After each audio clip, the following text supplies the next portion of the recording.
Hi friends, ఇక నేను వచ్చి అయితే మడి 3 వాళ్ళు అయిపోయింది. ఒక్కటే పాలు ఉంది. ఈ ఒక్క పాలు కూడా కంప్లీట్ చేసిపోవాలనుకున్నాను. ఇక గొడ్డలు అయితే తెగుతలేదు, ఎందుకంటే గొడ్డలు నేలకు కొడతాం కనుక గొడ్డలు తెగుతలేదు.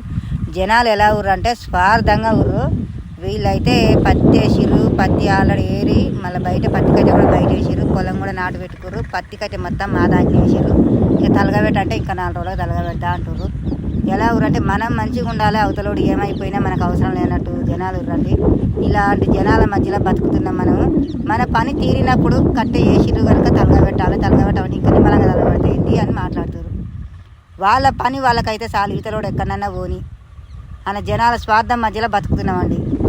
ఆ 2 మల్లె పొడుగు నేను ఎదురేసిన, మళ్ళీ ఈ మల్లె పొడుగు కూడా మొత్తం పత్తి కట్టె ఇగో ఏమంటారు ఇది టేక్ చెట్టు కొట్టి మొత్తం మా దాంట్లోనే వేసి ఎప్పుడు సాగు చేయాలి, నేను ఒక్కదాన్ని కొట్టాలి, ఒక్కదాన్ని ఎదుగుతున్నా. చూస్తూనే మీరు ఇట్లా స్వార్థం మధ్యలో బతుకుతున్నాం మనం. ఇంత స్వార్థమైన మనసుల మధ్యలో బతుకుతున్నాం. ఎవరైనా సరే మన పని అయిపోయిందంటే అవతలని భూములు వేసాం కనుక తలగా పెడితే పని అయిపోద్ది అన్నట్టు ఆలోచించాలి. కానీ అలా ఆలోచించలేరు వాళ్ళు.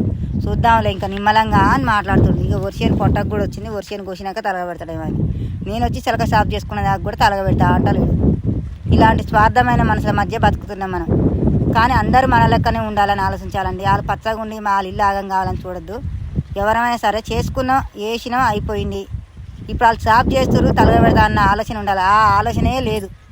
ఇలాంటి వాళ్ళకి చెప్పి నేను ఛానల్ స్టార్ట్ చేసిన. టైం అయితే 11 అవుతుంది. ఇంకా నేనైతే ఆకలి అవుతుంది, ఇంటికి అయితే పోవాలి. ఆకలి